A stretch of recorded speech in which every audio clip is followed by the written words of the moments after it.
Steph Curry better than them niggas on phone them. Curry can shoot from the other side of the court. Now we know something about him. He like feet. Sisters.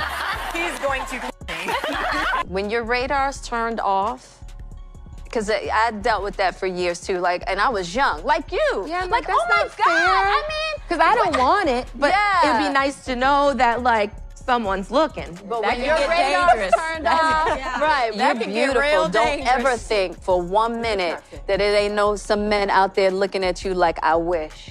Honestly. And I'm gonna tell you who knows that more than anybody. Your husband. And on It started with one clip, Charleston White, mid-rant, casually dropping a line that had the internet spinning. One moment, he's joking. The next, he's aiming straight at Steph Curry, one of the cleanest images in sports. For years, Steph's been the league's golden boy, the smiling assassin who turned three-pointers into religion. But Charleston's words hit different. He wasn't just clowning. He was hinting at something darker, a power imbalance, hidden behind the brand-friendly smiles. And when you mix Charleston's chaos energy with Steph's spotless reputation, it's only a matter of time before the internet explodes. The question now, was Charleston exposing a truth or just throwing gasoline on peace? Something that really bothers me and honestly has given me a sense of a little bit of an insecurity is the fact that, there are all these women throwing themselves, but me, the past 10 years, I don't have any of that. I have zero, this sounds weird, but male attention. And so then I begin to internalize it and I'm like, is something wrong with me? You're not looking. That's when Charleston dropped the bomb. Out of nowhere, he accused Steph Curry, the NBA's model husband, of being pimped by his own wife, Aisha. Yeah, he went there. This wasn't your usual trash talk. Charleston framed it like Steph's success was being managed, even controlled, by Aisha. He said the family image wasn't love, it was strategy. That behind the smiles and the perfect marriage, Aisha was the one calling the plays. And the internet lost it. People weren't used to hearing anyone question Steph's household, because for years he's been that guy, disciplined, humble, the anti-scandal superstar. But Charleston? He doesn't care about PR. He only cares about how things look when the cameras are off. Now the question everybody started whispering was, if Charleston's right, what's really going on behind that perfect image? All right, Aisha, I think it's time for a drink. What do you say? Absolutely. Yes, we get to drink. Marcel? Marcel?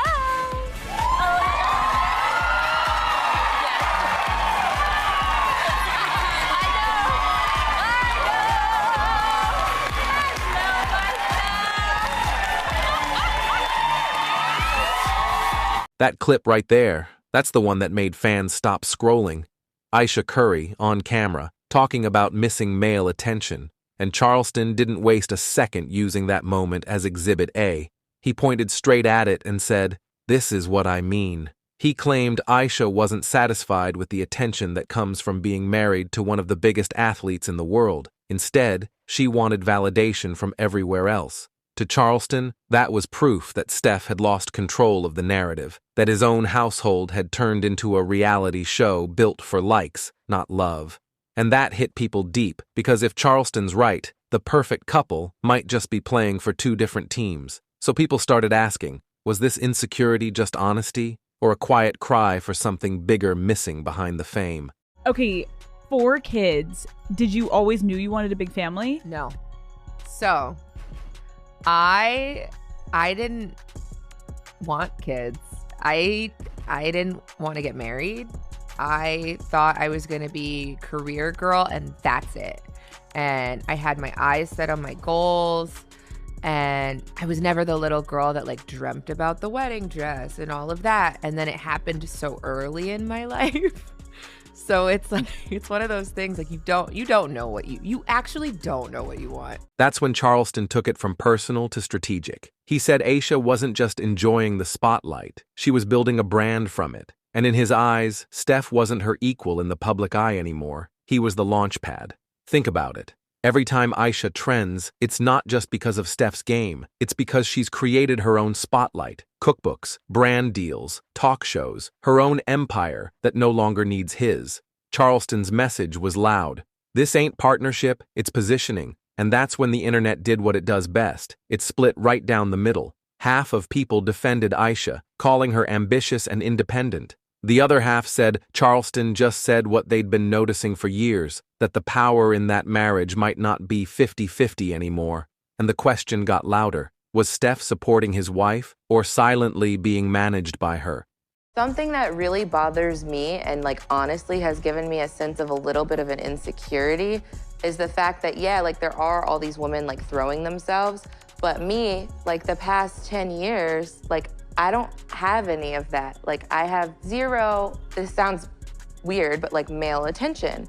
And so then like I begin to internalize it and I'm like, is something wrong with me? You're not looking. When that old interview resurfaced, it poured gasoline on Charleston's claim. Aisha herself saying she never even wanted to get married or have kids. It sounded innocent when she said it years ago, but through Charleston's lens, it suddenly looked like foreshadowing.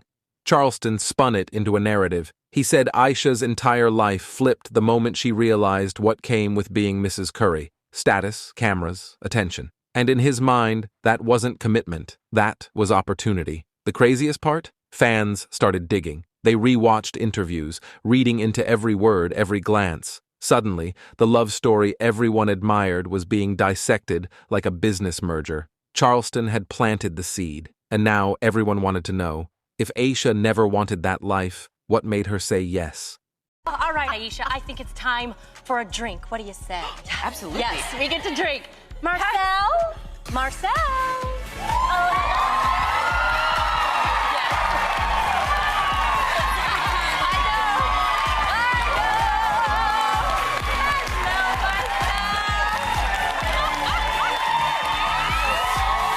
When Charleston said, Steph don't run that house, Aisha do, it wasn't just another hot take. It was a challenge to the image that the NBA, the media, and fans had built around the Currys for years. Because to most people, Steph's the example, loyal, grounded, faithful.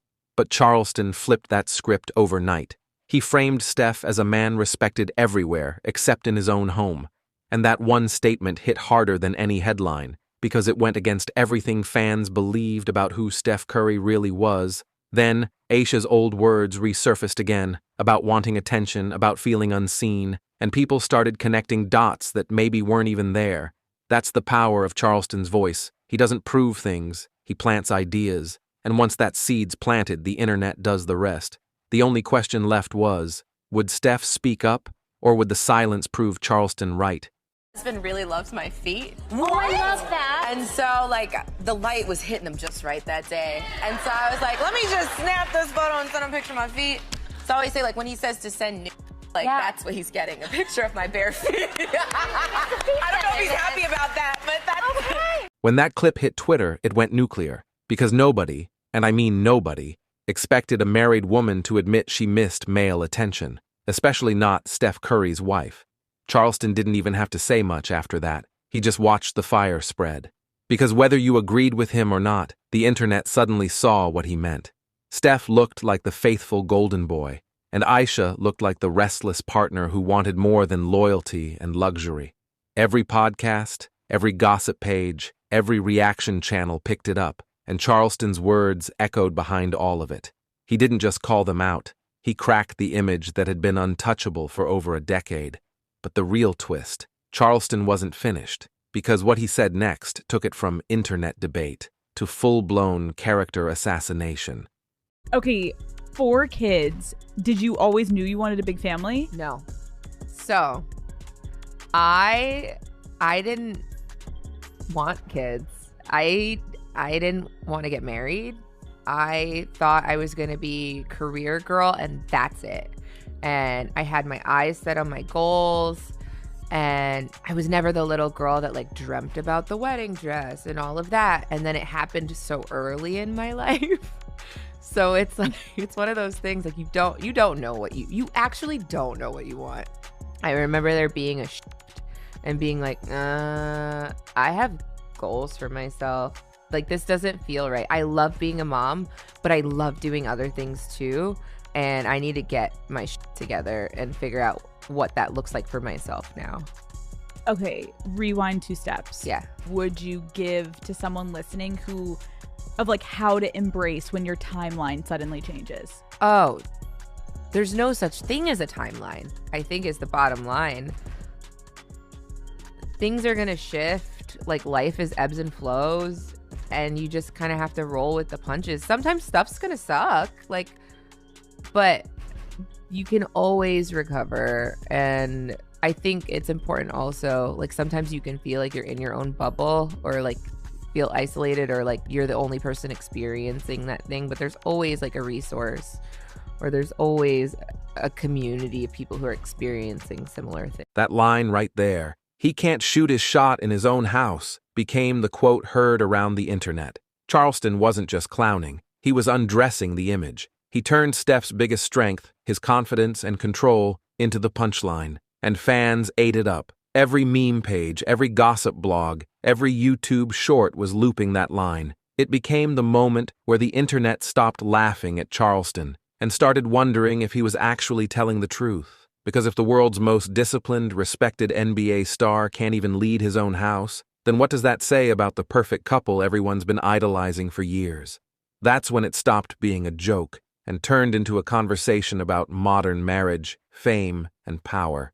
But Charleston wasn't satisfied. He was about to bring religion and manhood into it, and once he did, things went from spicy to straight-up explosive.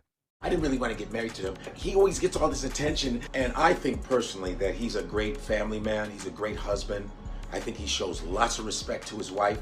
You don't ever hear any controversy about this brother. He's a producer. I actually did some voices on an animation series that he has. He's fantastic. The guy, I mean, is just really a really good example of what a good husband is and a family man is. As much that probably gets thrown at him at all times, because he's awesome. All right? Ayesha Curry is going around on these podcasts just yapping and being very disrespectful. This man works hard to show respect to you. I don't even think it's hard. I think he loves you that much that he goes, "This is my wife, this is my kids." And you're going on these podcasts complaining about, "Oh, I didn't really want to get married to him. I mean, I didn't really want to do this. I didn't really want to do that." Yeah, you did. Why did you get married to him? Then why don't you change your last name? I bet you if you divorced him, you'd keep the last name. And I'm not trying to put her down at all, but I don't like what she's saying. And with that one statement, Charleston shifted from gossip to gospel. This wasn't just shade, it was philosophy. Charleston wasn't calling out just Steph, he was calling out the entire modern idea of the celebrity wife. He painted Aisha as the symbol of a generation that craves attention over loyalty, and Steph as the quiet man too scared to check it. It hit a nerve, because he wasn't talking to Steph anymore. He was talking through Steph, to every man watching. And the internet reacted like gasoline on fire. Podcasters, red pill channels, even pastors started quoting Charleston's rant like scripture. But here's the thing, not everyone agreed. Some said Charleston crossed the line. Others said, he just said what most men won't say out loud. And as the debates exploded, one thing became clear. This wasn't about Steph and Aisha anymore. It was about control, respect, and public image. And Charleston was sitting right in the middle, smiling. But when one NBA legend quietly reacted without saying a word, that silence spoke louder than any tweet. The internet wasn't done with the Currys, not by a long shot, because right when people thought the dust was settling, Charleston dropped another clip, calm, confident, and just as explosive. He sat back, looked into the camera, and said, "Y'all worship these folks like they're goals. But behind them, closed doors, ain't nothing golden about that gold medal." That line hit the timeline like a bomb. Within minutes, fans started pulling up old interviews, comparing Steph and Aisha to every other power couple that eventually cracked under pressure. It wasn't just gossip anymore. It became a full-blown cultural debate. Some said Charleston was exposing what everyone's too afraid to admit. That celebrity love ain't love at all. It's marketing, image control, PR mixed with performance. Others said he went too far, dragging a family that's never been caught up in scandals just to stir chaos. But what made it worse was the silence. No statement from Steph, no post from Aisha, no denial, just complete quiet. And in the world of social media, silence speaks louder than any clapback, because that's when people start to fill in the blanks. And every blank became a new theory. Some said Steph was embarrassed, trying to keep his composure while the internet tore his marriage apart. Others believed he was being strategic,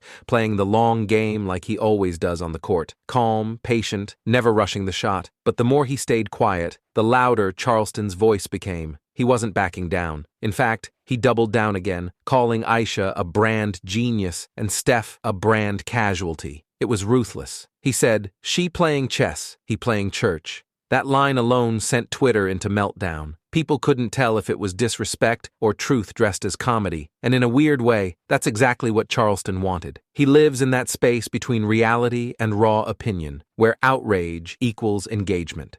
Meanwhile, fans started looking at Aisha's every move differently. Every post, every caption, every brand deal suddenly looked strategic. Like it wasn't just about sharing her life, it was about controlling the narrative. And the irony? The more Charleston criticized her for chasing attention, the more attention she got. Podcasts replayed her old clips. News outlets wrote think pieces about power imbalance in modern celebrity marriages. And for the first time in a long time, the Curry brand, the one built on loyalty, love, and faith, had a crack in it. But what really got people talking was the timing. Right as Charleston's comments went viral, Aisha appeared on another talk show, smiling, unbothered, and fully booked. She didn't say a word about the controversy, but her energy said everything. Calm, collected, confident. And that silence almost looked like control, like she didn't need to defend herself, because she was still running the show.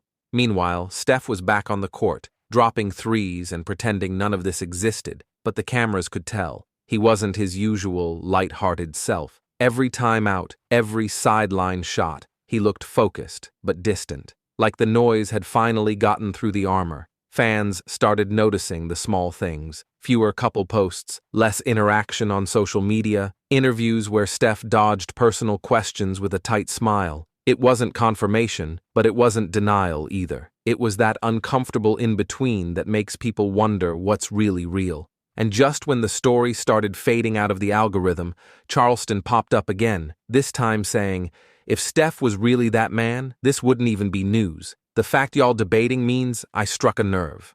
He wasn't wrong, because even people who hated Charleston had to admit, he hit a cultural nerve that went way beyond one couple. He exposed how obsessed people are with image, with appearances, with wanting their favorites to be perfect. The whole thing became a mirror, not just for the Currys, but for everyone watching. How many people are in relationships that look perfect from the outside, but feel off behind the scenes? How many men are successful in public but silent at home? How many women are praised for standing beside their man, but quietly building their own empire? That's what made Charleston's rant so dangerous. It wasn't just messy, it was reflective. It forced people to think about what control really looks like in a modern relationship. And for Steph, that might have been the worst part, because no matter how many points he scored, no matter how many awards he collected, the internet started seeing him differently, not as the MVP, but as the man who might have lost his power where it mattered most. But the question nobody's asking is,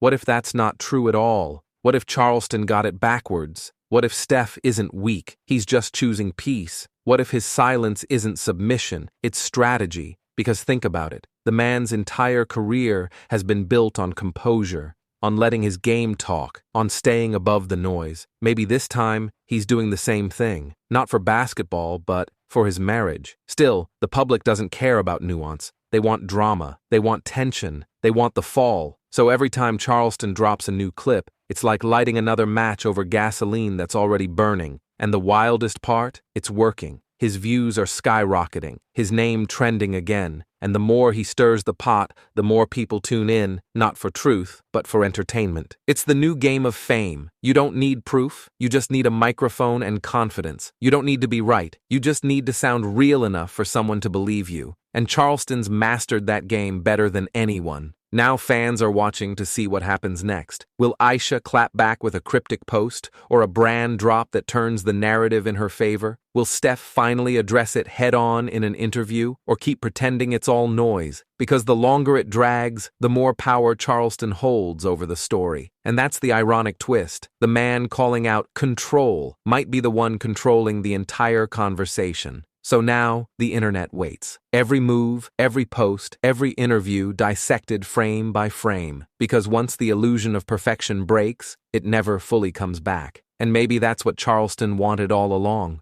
Not to destroy the Currys, but to remind the world that no matter how golden a couple looks under the spotlight, the cracks always show when the light hits just right. It's messy, it's bold, it's modern-day Hollywood. And the truth? Nobody's really innocent. Not the accuser, not the accused, not even the audience watching it all go down. Because in this era, we don't just consume stories, we create them. We fuel them with clicks, comments, and shares until real life starts to look like a reality show. And the Currys? They just found themselves at the center of one they never signed up for. But that's the price of perfection in a world built on perception. And don't go anywhere. Click the next video you see on your screen for even more juicy celebrity chaos, betrayals, and stories Hollywood doesn't want you to know. See you in the next one.